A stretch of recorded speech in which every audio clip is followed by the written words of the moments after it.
આંકલાવ પોલીસે હત્યાના અકસ્માતમાં કપાવવાનો પ્રયાસ નિષ્ફળ બનાવ્યો. કલાકોમાં 2 આરોપી ઝડપાયા. આણંદ જિલ્લાના આંકલાવમાં થયેલી એક રહસ્યમય મોતની ઘટનાનો પર્દાફાશ કરી પોલીસે 2 આરોપીઓને ગણતરીના કલાકોમાં ઝડપી પડ્યા. આસોદર તાત્યાપુરા સીમના 41 વર્ષીય પ્રવીણભાઈ ઉર્ફે પિન્ટો રાવજીભાઈ 7 ઓગસ્ટની રાત્રે નીતાબેન સંજયભાઈ પઢિયારને મળવા ગયા હતા. નીતાબેન સાથે પ્રવીણભાઈના છેલ્લા 10 વર્ષથી આડા સંબંધ હતા, જેના કારણે નીતાના પતિ સંજયભાઈ અને સાસુ તારાબેન નારાજ હતા.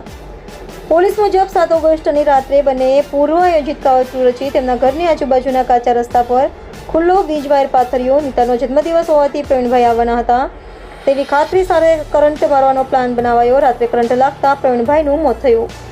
પછી શવને નજીકના ખેતરમાં મૂકી ઝટકા મશીનથી થયેલો અકસ્માત બતાવવાનો પ્રયત્ન કરવામાં આવ્યો, પરંતુ પોલીસ પેનલે ડોક્ટર દ્વારા કરાવેલી પોસ્ટમોર્ટમ રિપોર્ટ અને ઊંડાણપૂર્વકની પૂછપરછથી સત્ય બહાર લાવ્યું.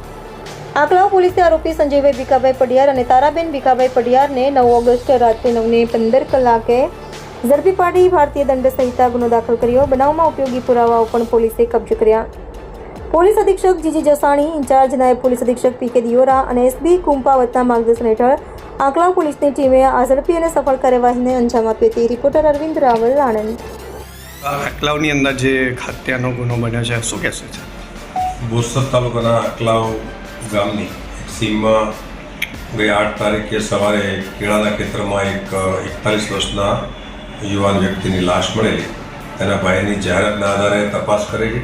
પ્રથમ દ્રષ્ટિએ કોઈ ઈજા જણાયેલી નહીં, પરંતુ જે લાશ મળી તેના નજીકમાંથી જ થોડી માહિતી પોલીસને મળતા ત્યાં રહેતા સંજયભાઈના પરિવારમાં એમના વાઇફ સાથે કોઈ જૂના રિલેશન હોય એવી હકીકતના આધારે પોલીસે તપાસ કરેલી. ફોરેન્સિક પીએમ દ્વારા જાણવા મળ્યું કે મરણ જનારને ઇલેક્ટ્રિક કરંટ લાગેલો હતો, જેના આધારે કડક પૂછપરછ કરતા જે મરણ જનાર છે જે પિન્ટુભાઈ, તેને આ સંજયભાઈના પત્ની સાથે સંબંધ હોય સંજયભાઈએ અને એના મધરે એક કાવતરું કરી અને પોતાના ઘરની પાછળ આ મરણ જનાર સમયાંતરે આવતો હોય ડાયરેક્ટ ઇલેક્ટ્રિક કરંટના વાયર ગોઠવેલા અને તે 8 તારીખે રાત્રે તેને કરંટ લાગેલો અને ત્યાં જ તેનું મૃત્યુ થયેલું.